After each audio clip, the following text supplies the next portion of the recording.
Hallo und willkommen in Vorarlberg.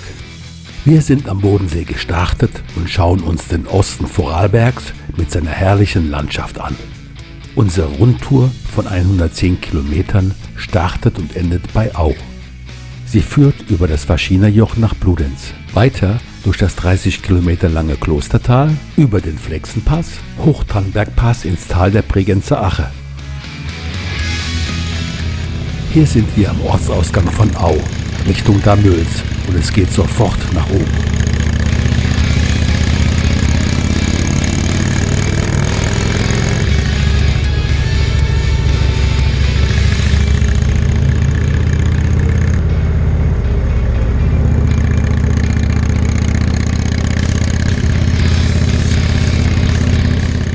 Sogenannte Einhöfe, mit Schindeln verkleidet, sind die typischen Bauernhäuser dieser Gegend. Damöls wurde ab dem 13. Jahrhundert durch Armutsauswanderer aus der Schweiz gezielt besiedelt.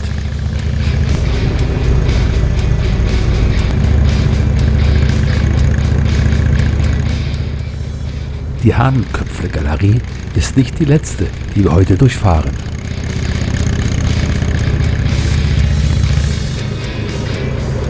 Der kleine Ort Faschiner liegt auf der Passhöhe des gleichnamigen Jochs. Bereits um 1500 gab es hier ein Gasthaus, das sowohl im Sommer als auch im Winter besetzt war.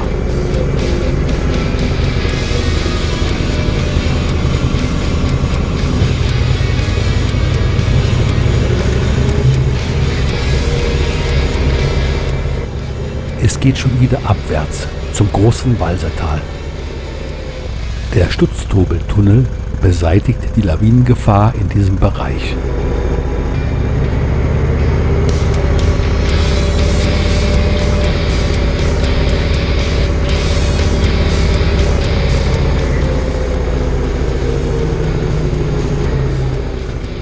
Auf der beliebten Motorradstrecke sind uns heute trotz dieser Gruppe nur wenige begegnet.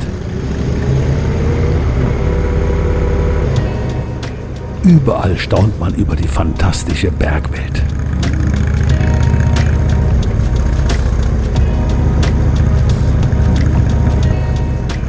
Fontanella ist ein kleines Bergdorf mit 450 Einwohnern.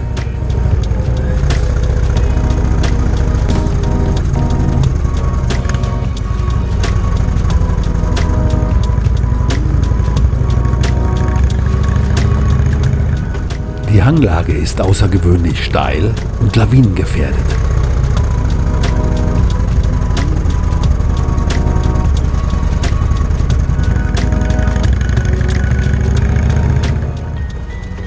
Oberbuchholz ist Teil der Gemeinde Sonntag und hat in der Vergangenheit, wie so oft, mehrere Adelsherrschaften ertragen müssen.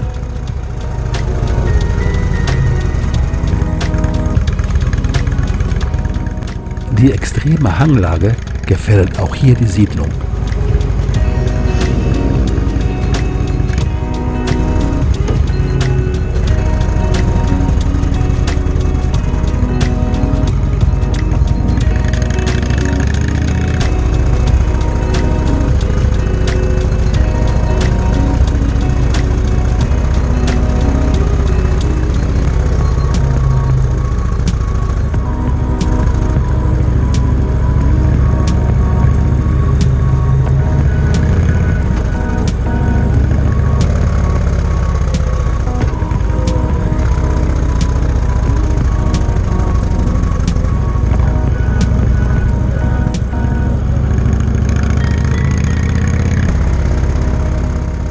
Der Ort mit dem schönen Namen Sonntag gehört seit 1861 zu Vorarlberg. Kaum zu glauben, dass er von 1945 bis 1955 Teil der französischen Besatzungszone in Österreich war.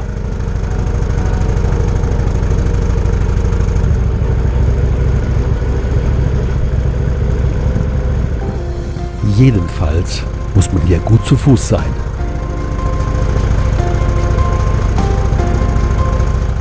Nachdem wir das große Walsertal erreicht haben, geht es auf der Nebenstrecke L88 sofort wieder bergan.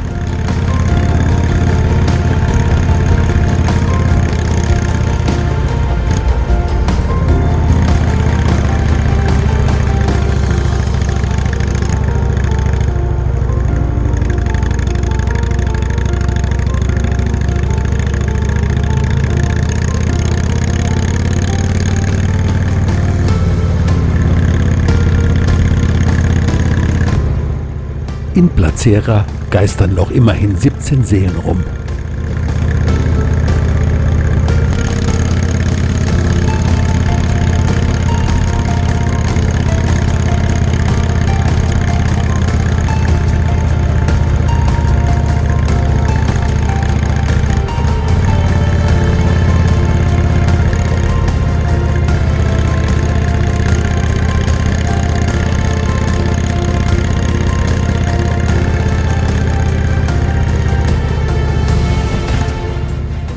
Ragall mit knapp 900 Einwohnern liegt im UNESCO-Biosphärenpark Großes Walsertal. Das sehenswerte Bludenz schaffte es wegen eines Megastaus leider nicht in dieses Video. Das Klostertal ist über 30 Kilometer lang und wir durchfahren es auf der mautfreien Landstraße.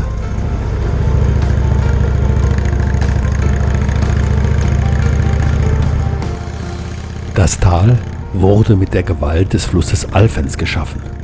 Die typische Tropform wurde hingegen durch die Gletschererosion verursacht. Die kleine Ortschaft Bratz ist durch ihre zentrale Lage ein idealer Ausgangspunkt für Winter- und Sommersportler. Sehenswert ist auch der Mason-Wasserfall.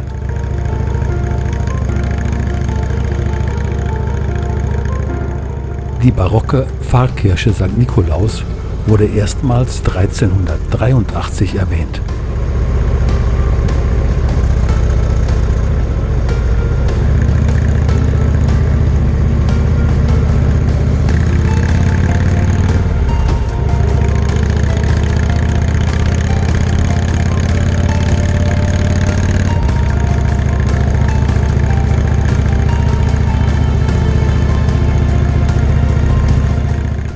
Dalas hat sich aus einer Bergwerkssiedlung ab dem 14. Jahrhundert entwickelt. Es gab nämlich Gipsvorkommen, die bis 1959 abgebaut wurden. Die Wallfahrtskirche Heiliges Kreuz mit doppeltem Zwiebelturm wurde im Jahr 1748 anstelle einer alten Feldkapelle neu erbaut.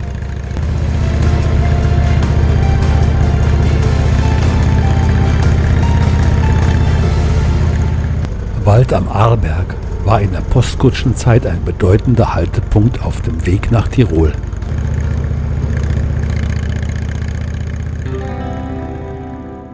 Stuben am Arlberg ist ein auf 1410 Meter gelegener Wintersportort an der Westrampe der Arlbergstraße. Diese führt sowohl zum Flexen als auch zum Arlbergpass. Der Ortsname leitet sich von Wärmestube ab, der letzten Rastmöglichkeit vor dem Pass.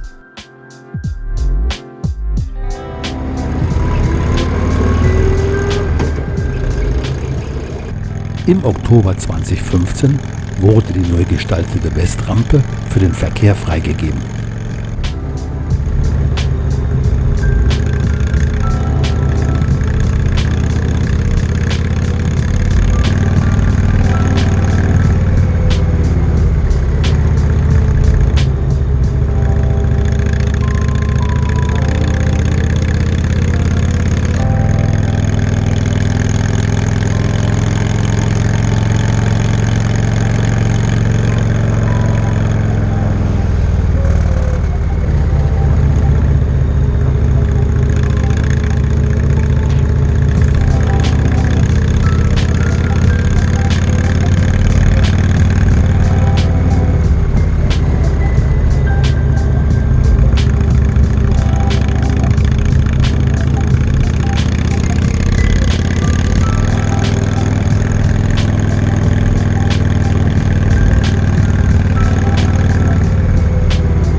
Rechts ist immer noch der Zugang zur alten Arlbergstraße erkennbar.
erreichen wir die Abfahrt zum Arlbergpass nach St. Anton und Landeck.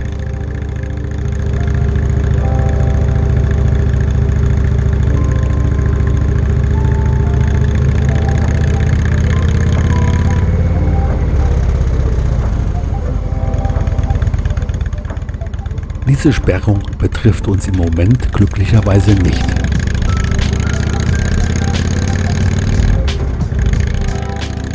Mit dem Bau der Flexen-Galerie wurde schon 1890 begonnen.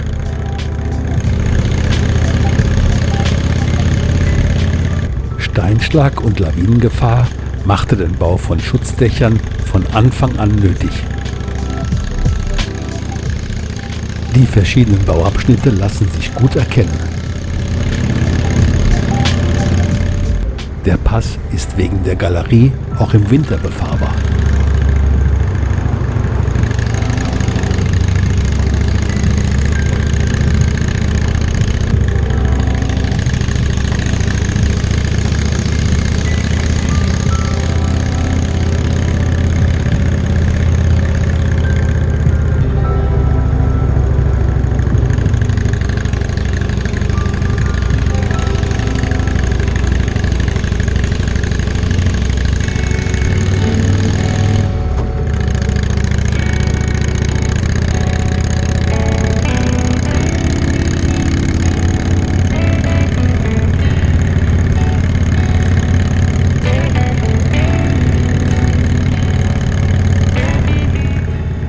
Wir erreichen jetzt die Flexenpasshöhe mit 1773 Metern. Hier verläuft auch die Rhein-Donau-Wasserscheide.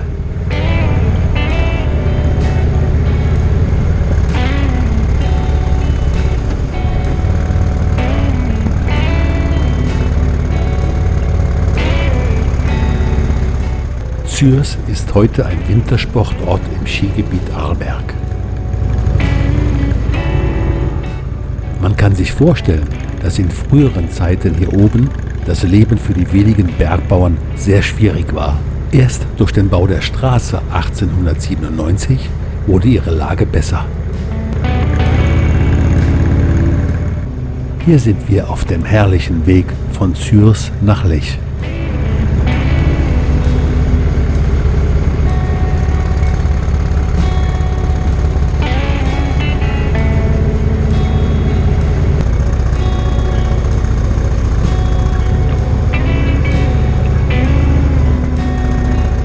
Hier liegt das Quellgebiet vom Lech, der nach Bayern fließt, um in der Donau zu enden.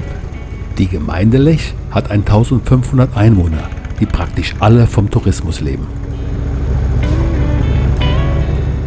Vor uns sehen wir die alte, denkmalgeschützte Pfarrkirche St. Nikolaus. Das majestätische Ommeshorn ist über 2500 Meter hoch.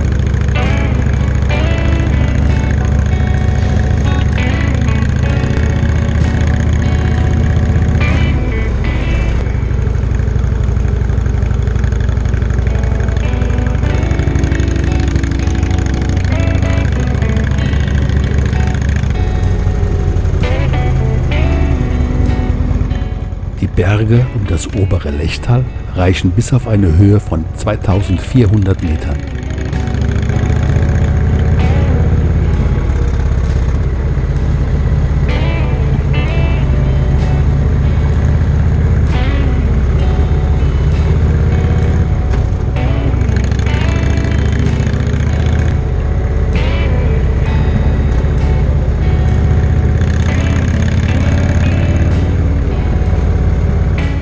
Das Tal zählt zu den schönsten Abschnitten der Tour.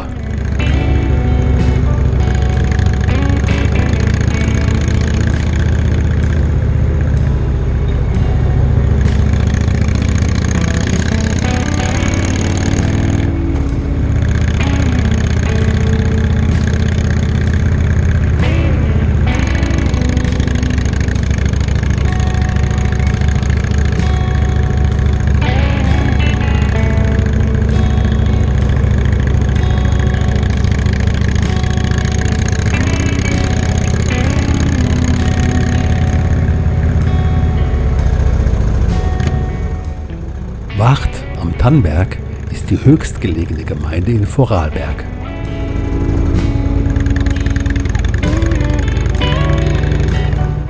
Wintersport ist hier natürlich ein besonderer Schwerpunkt, denn der Ort ist an das größte zusammenhängende Skigebiet Österreichs angeschlossen.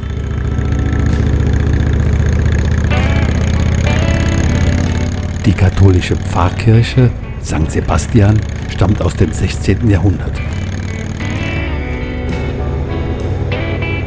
Jetzt sind wir auf dem Weg zum letzten Pass, dem Hochtannbergpass. Er verbindet das Lechtal bei Wart mit dem Tal der Bregenzer Ach.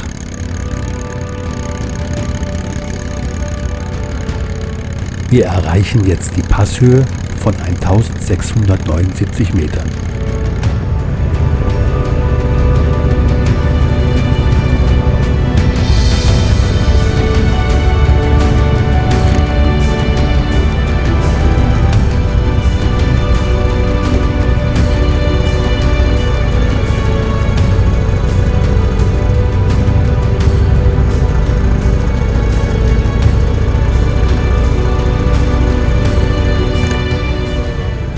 Der Hochtannbergpass wurde erst 1954 mit dieser Straße erschlossen.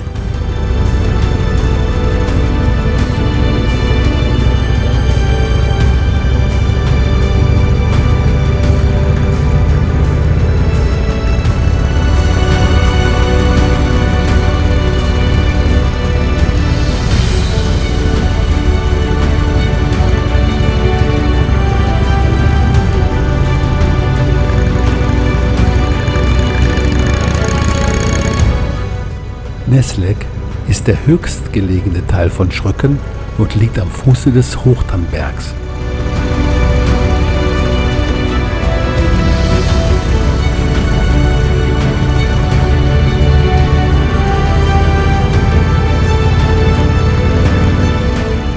Schröcken lebt hauptsächlich vom Tourismus und wurde im 13. Jahrhundert erstmals von Walsern besiedelt.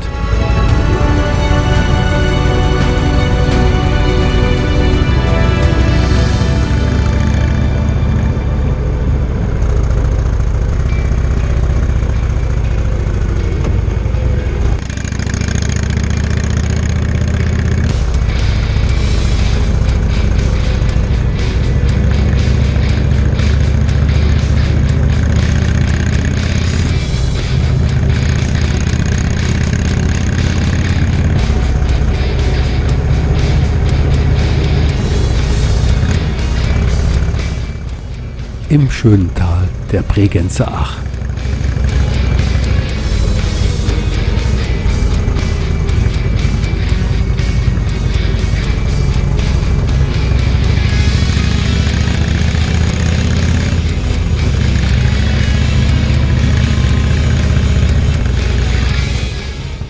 An vielen Stellen werden die Straßen gesichert, sonst wäre Schluss mit unserem Hobby. Schoppernau ist eine langgezogene, reihendorfartige Siedlung mit schönen Einkehrmöglichkeiten.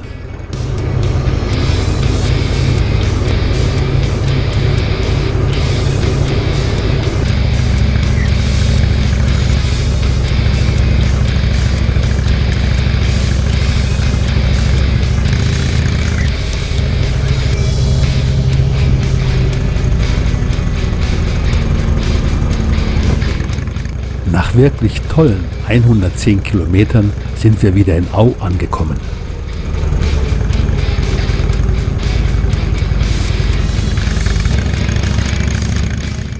Bis zum Bodensee liegen nur noch 70 Kilometer vor uns.